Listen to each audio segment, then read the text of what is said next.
Nisfu Sya'ban itu malam penentuan nasib. Oh, nih penting banget nggak tuh? Penting banget nih, Bu. Malam penentuan nasib.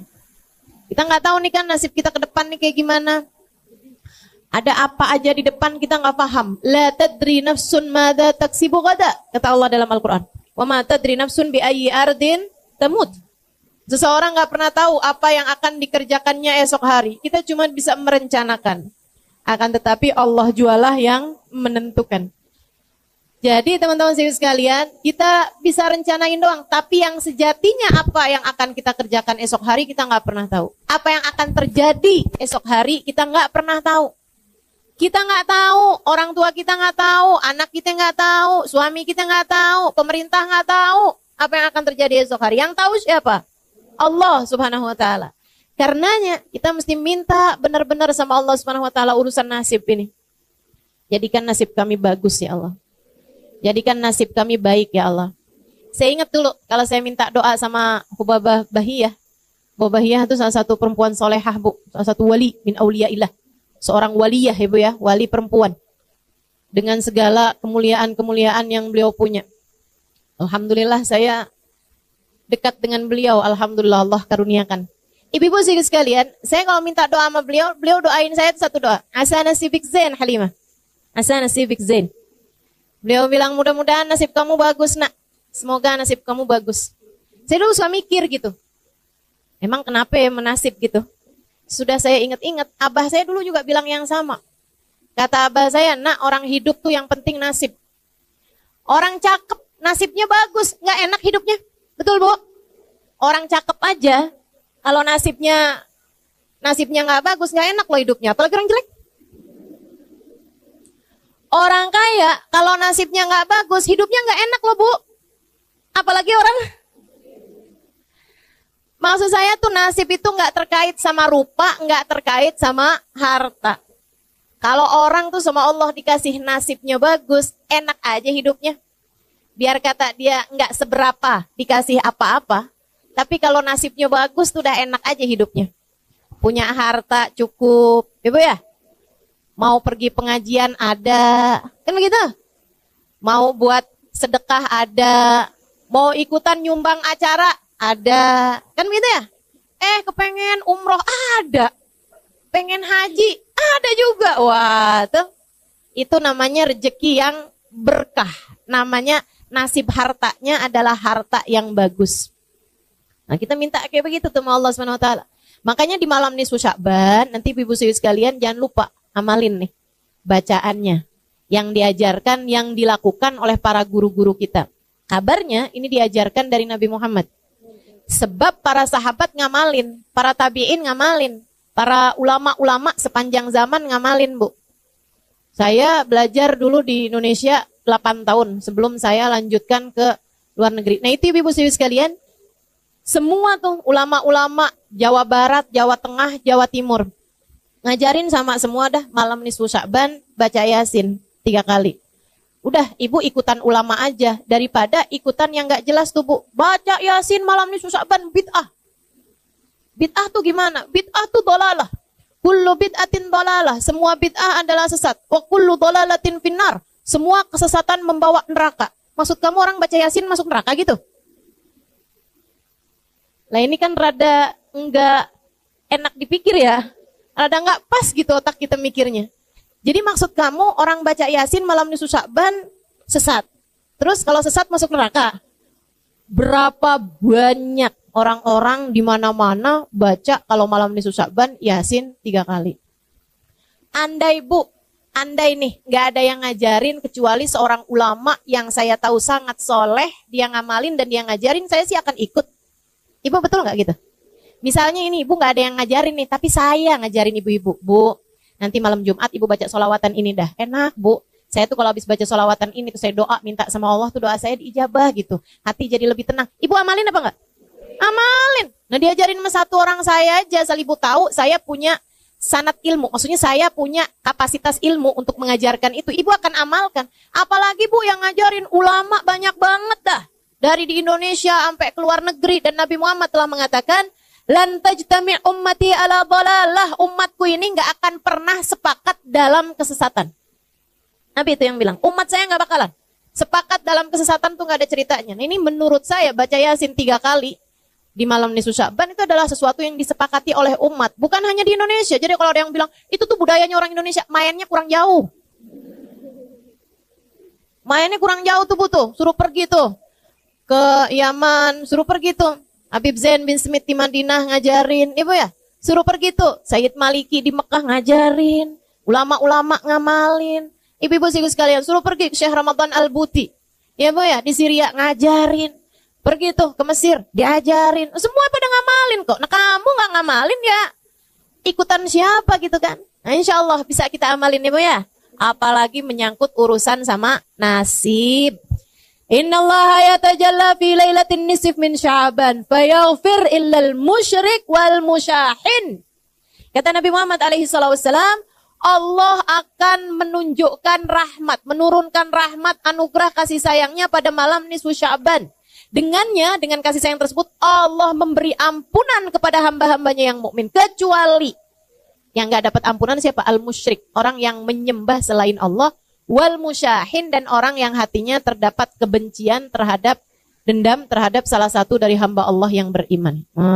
Nih, kasihan nih, 2 orang tersebut nih, gak bisa dapat rahmatnya Allah Subhanahu wa taala pada malam nisfu Sya'ban. Semoga kita terhindar darinya insyaallah. Amin. Baca Yasin 3 kali. Yasin yang pertama diniatin biar apa, Bu? Panjang umur dalam taat. Kalau minta panjang umur jangan asal panjang, Bu. Ibu mau umur panjang di atas tempat tidur kagak bisa ngapa-ngapain? Nggak mau. Ibu mau panjang umur buat banyakin daftar dosa? Nggak mau. Kita minta sama Allah panjang umur fi khairin wa lutfin wa afiyah.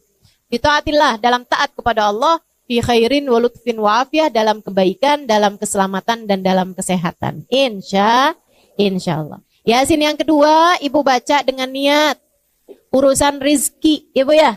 Biar lancar, biar berkah, biar manfaat. Dan Ibu jangan salah, Bu, rizki itu juga bukan hanya urusan uang, apalagi urusan makanan. Enggak sama sekali, Ibu ya. Rizki itu luas, Ibu-ibu sekalian. Karena manusia tuh punya 3 bagian nih. Ada badan, ada akal, ada hati. Semuanya ketiganya perlu rizki. Badan Ibu perlu rizki. Buat makan, buat nutup aurat, buat tempat buat tidur, buat tempat buat bepergian. Kan gitu, Ibu ya? Maka yang namanya makanan, yang namanya sandang atau pakaian, yang namanya rumah, tempat tinggal, mau itu ngontrak, mau itu beli, mau itu nebeng. Ya, Bu, semuanya sama aja. Itu juga merupakan bagian dari rizki. Termasuk juga kendaraan, mau itu punya sendiri, mau itu nebeng sama teman, mau itu naik kendaraan umum, sama aja, Bu. Itu namanya rizki juga gitu. Rizki juga. Ibu-ibu sekalian yang saya muliakan tuh rizkinya badan gitu ya. Kemudian ada lagi rizkinya akal. Maka Ibu selain minta rizki yang badan, Ibu juga minta rizki yang akal. Apa tuh? Ilmu yang manfaat. Ya kan gitu ya? Itu namanya rizkinya akal Ibu tuh. Bisa punya ilmu. Dan buat ilmu itu, Bu, perlu guru. Makanya Ibu juga perlu minta dikaruniai guru. Terutama buat anak cucu Ibu dah. Ke depan nih waktunya kita nggak tahu zamannya akan jadi seperti apa. Maka Ibu perlu membekali anak-anak cucu-cucu Ibu dengan doa-doa. Doanya salah satunya adalah minta, ya Allah, karuniakan untuk anak-anak cucu-cucuku ilmu yang bermanfaat dan guru yang memandu mereka menjalani kehidupan. Orang kalau ada gurunya insya Allah benar, Bu. Kalau nggak punya guru nih bisa ngeblangsak mana-mana, Ibu ya. Mama jangan baca doa nisfu Sya'ban, mah. Itu bid'ah. Kamu taunya dari mana, Nak? Dari Google. Ini berguru sama Mbah Google, Ibu ya. Berguru sama Syekh Yahoo nih, berguru sama yang enggak ada ininya gitu, sambungannya, gitu kan. Nah, itu masalahnya tuh. Mudah-mudahan dah semuanya pada dikaruniai guru yang soleh, yang dapat membimbing jalan kehidupan kita. Insya.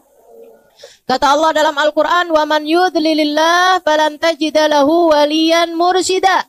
Siapa yang disesatkan oleh Allah, Allah tidak akan memberikan padanya seorang guru pembimbing. Artinya, kalau kamu dikasih dalam hidupmu ada guru yang kamu dengarkan, guru yang kamu bisa ikuti cara hidupnya, guru yang bisa kamu ikuti pemikirannya, maka artinya kamu adalah orang yang dikehendaki baik oleh Allah, yang dikehendaki mendapatkan petunjuk dari Allah. Ibu ya, doain anak-anaknya, doain cucu-cucunya, biar semuanya berada di dalam jalan lurus sehingga otaknya, akalnya, pikirannya berada dalam jalan yang benar. Insya. Kemudian Bu ada lagi nih, rizkinya hati. Rizkinya hati. Banyak nih Bu nih. Ibu punya keluarga yang soleh. Itu merupakan rizkinya hati Bu. Betul apa enggak? Ibu kok punya anak gitu kan. Anak ibu bandel. Anak ibu gak bisa diomongin. Ibu pegel hati gak Bu? Pegel hati ibu. Ya Allah sedih hati ibu. Makanya punya anak yang soleh-solehah. Itu merupakan rizki hati. Rizki hati nih Bu nih nilainya lebih tinggi daripada rizkinya badan Bu. Bu. Punya suami yang soleh. Rezeki apa bukan? Rezeki ibu ya. Rezeki. Punya suami yang soleh lebih baik daripada gak punya suami. Tapi Bu, punya suami yang megelin, mendingan kagak punya suami dah. Betul nggak? Betul nggak? Betul. Jangan, ya Allah, kasih saya suami deh ya Allah. Yang penting laki-laki dah. Enggak, ibu mesti punya standar gitu kan. Yang soleh, bisa bawa kebaikan dunia akhirat. Rezeki tuh ibu-ibu sekalian. Rezeki. Makanya minta tuh sama Allah rezekinya hati. Rezekinya hati tuh macam-macam ibu ya. Akhlak yang baik, itu juga rezekinya hati. Ya kan? Minta dikaruniai akhlak yang bagus, minta dikaruniai perilaku yang benar, minta dikaruniai kehidupan yang menyenangkan. Itu rizki-rizki hati tuh. Kita minta ke semua rizki ini dari Allah Subhanahu wa taala pada malam nisfu Sya'ban nanti. Ini saya sampaikan biar ibu-ibu enggak nyesel. Kalau ibu-ibu taunya nanti pas malam 17 Sya'ban udah lewat nisfu Sya'ban ya ampun. Kok baru tahu sih, kemarin doanya cuma gitu doang nih. Gitu kan. Tapi kalau saya kasih tahu sekarang, ini kan udah deket nih. Jadi ibu-ibu gak nyesel. Kalau saya kasih taunya 2 minggu yang lalu, takutnya ibu-ibu keburu lupa. Apa ya gitu, Ustazah kemarin tuh ngajarin kayaknya penting dah. Tapi apa gitu udah lupa lagi. Nah ini kan deket nih, insya Allah gak lupa ya Bu ya. Baca Yasin yang pertama, niat panjang umur dalam taat. Baca Yasin yang kedua, niat rizki, lahir batin, rizkinya badan, rizkinya akal, rizkinya hati. Kemudian poin yang paling penting nih, bergantung dengannya nasibmu di akhirat. Minta agar dimatikan di waktunya nanti dalam keadaan husnul khotimah. Karena kayak apapun senengnya hidupmu di dunia, yang ada orang hidupnya seneng banget nih di dunia, meskipun gak ada yang kayak begitu. Orang tuh yang namanya hidup tuh pasti aja ada enak, ada gak enaknya kan. Tapi andai ada orang hidup seneng aja di dunia nih, tapi matinya su'ul khotimah, Bu, udah deh tuh. Jadi penyesalan sepanjang kehidupannya nanti di akhirat. Sebaliknya, kalau ada orang hidupnya susah terus, tapi matinya husnul khotimah, udah tuh. Bakalan jadi kesenangan nantinya di akhirat. Lupa sama semua kesusahan kehidupan kalau dia matinya dalam keadaan husnul khotimah. Minta sama Allah, ya Allah, apabila datang ajal menjemput kami, matikan kami dalam husnul khotimah. Kenapa kok kami enggak saya Ustazah? Ya boleh kami, boleh saya. Cuman kalau ibu-ibu doa kami, ibu niatin juga buat anak-anak, ya Bu ya?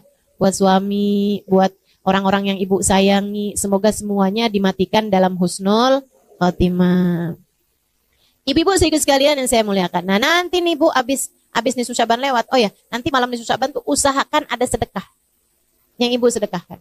Walaupun sesedikit apapun. Saya orang susah Ustazah. Ya gak apa-apa, susah juga ada. Tapi kan ibu makan. Betul apa enggak? Nah dari yang ibu makan itu, sebagian dah. Ada yang ibu sedekahkan. Walaupun nasi sebungkus melauknya Ibu ya, kasihin kepada orang lain. Ibu punya 20.000, ibu sedekahin 10.000, 5.000, itu nilainya besar Bu di mata Allah. Dirham sabak alf dirham, kata Nabi Muhammad. Kadang-kadang 1 dirham, nilai pahalanya di sisi Allah lebih banyak daripada 1.000.000 dirham, 1.000 dirham. Ibu nih sedekah 1.000 rupiah, bisa jadi lebih banyak nilainya, pahalanya dibandingkan dengan yang sedekah jutaan rupiah. Jadi jangan sedih. Kenapa gitu? Misalnya gitu ya, punya duitnya cuman 50.000, ibu sedekahin 10.000, berarti ibu udah bersedekah 20% dari harta ibu. Itu nilainya besar dibandingkan dengan orang sedekah 1 juta, punyanya miliaran. Karena dia cuman 1/1000%, gitu kan? Ibu-ibu sekalian, maka nggak usah mengecilkan sedekah. Walaupun orang lihatnya, Allah lo sedekahnya cuman 5.000 perak doang, dibeli nasi juga nggak cukup. Misalnya gitu kan ya, dibeliin boba nggak cukup, boba. Emang boba apaan sih? Ibu-ibu sekalian, jangan mengecilkan sedekahmu. Karena nilai sedekah tuh Bu, nggak dihitung dari nilai sedekahnya berapa. Allah tuh suka ngitungnya dari seberapa pemilikan hartamu. Gitu. Aja mudah-mudahan pokoknya malam nisfu Sya'ban usahakan ada sedekah. yang kita sedekahkan. Allah tuh suka nggak tega. Kalau ngelihat hambanya yang sedekah tuh, Allah suka nggak tega. Ya ampun, ini dikasih sedikit aja bisa ngasih sama orang lain. Nah, tuh nanti sama Allah Subhanahu wa taala dilipat-lipat gandakan, disenangkan dunia akhirat. Insya Allah.